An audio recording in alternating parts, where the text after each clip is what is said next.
నేను ఒకటే చెప్తా ఉన్నా, రా అమ్మా రా అప్సరస. నవ్వొస్తుంది పుల్లారావు గారు. ఎందుకో చెప్పనా? ఎందుకు? నా రాజకీయ అనుభవం 7 ఏళ్ళు. ఈ పేడమొహానికి ఫ్లాష్ బ్యాక్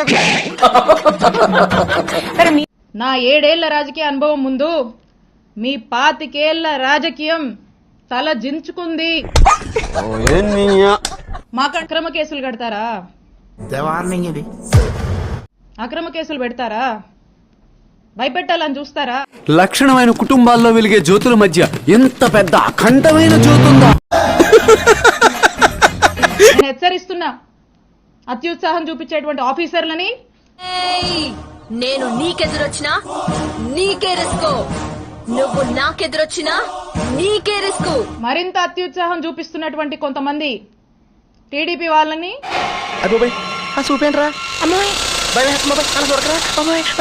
ఇక్కడున్నటువంటి ఎమ్మెల్యే పుల్లారావు గారిని మీరు మా జోలికొస్తే మమ్మల్ని తప్పుడు కేసుల్లో ఇరికిచ్చి నానా ఇబ్బందులకు మమ్మల్ని గురి చేస్తే ఏళ్ళు ఖాళీగా ఉంటే చూపించాలి సార్. ఖాళీగా ఉంటే ఏళ్ళు తీసేస్తానంటారా నువ్వు? ఏళ్ళు ఇచ్చేస్తాను. Telling you note this. ఈ ఇంగ్లీష్ వినలేకే మన దేశం వదిలిపెట్టిపోయి ఉంటారు తెల్లోళ్ళు. For every action there is an equal and opposite reaction. Newton's third law. అబ్బో ఇన్నారంట్రా, అక్కగారు ఆర్డర్ వేశారు మనకి. గుర్తుపెట్టుకోండి. ఓకే నువ్వు ఎట్లా చెప్తే అట్లా. For every action of yours there is going to be an equal and opposite reaction from us when day comes, when time comes. ఆపరా సోది మొహోడా, నువ్వు నీ ఎదవ ఇంగ్లీషు ఏం కావాలి?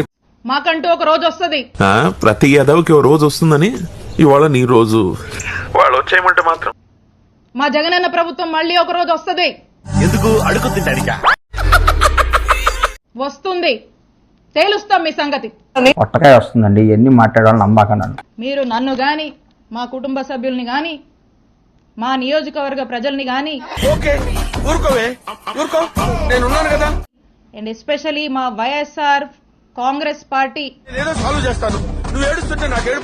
కుటుంబ సభ్యులందరినీ కూడా బెదిరించి, భయపడి, అక్రమ కేసులు పెట్టి, అక్రమ అరెస్టులు చేస్తే ఎవ్వరం భయపడం.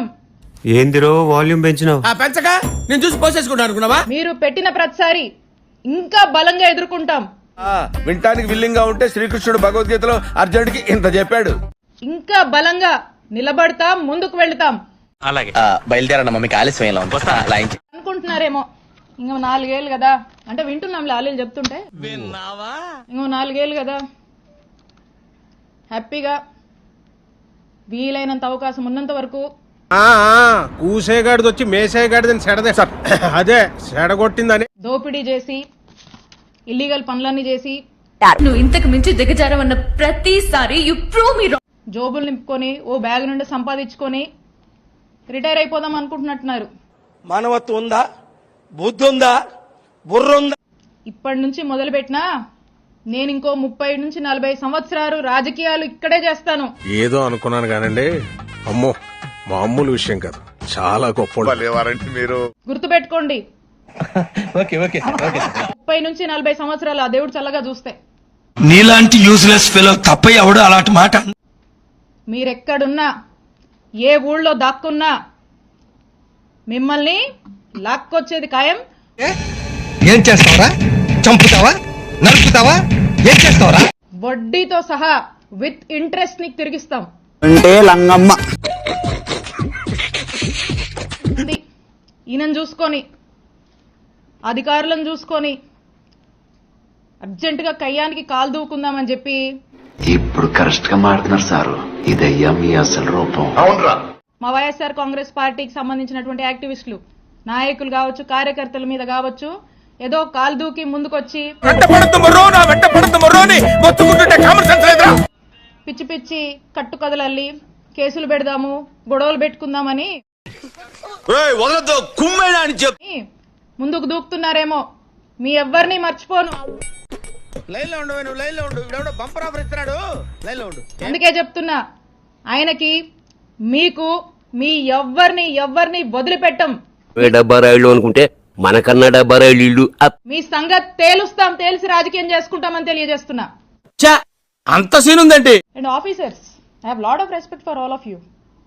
అధికారులందరి మీద నాకు అపారమైనటువంటి రెస్పెక్ట్ ఉంది. నాతో చెప్తే చెప్పావు కానీ ఇంకెవరితో చెప్పకు, ఎవరు నమ్మరు. మీరు ప్రజలకు అవసరం వచ్చే పనులు చేయండి. ఒరే అన్న రూల్స్ పెడతారు, ఆయన ఫాలో అవ్వరు, కానీ మనం ఫాలో అవ్వాలి. ప్రజలకు 4 మంచి పనులు చేయండి, ప్రజలకు అండగా ఉండండి. ఆ మాట నువ్వు చెప్పకూడదు. ఎందుకు చెప్తున్నా? ఆ మాట నువ్వు చెప్పకూడదు. ప్రజలు మిమ్మల్ని గుర్తించేలా మీ పరిపాలన కొనసాగించండి.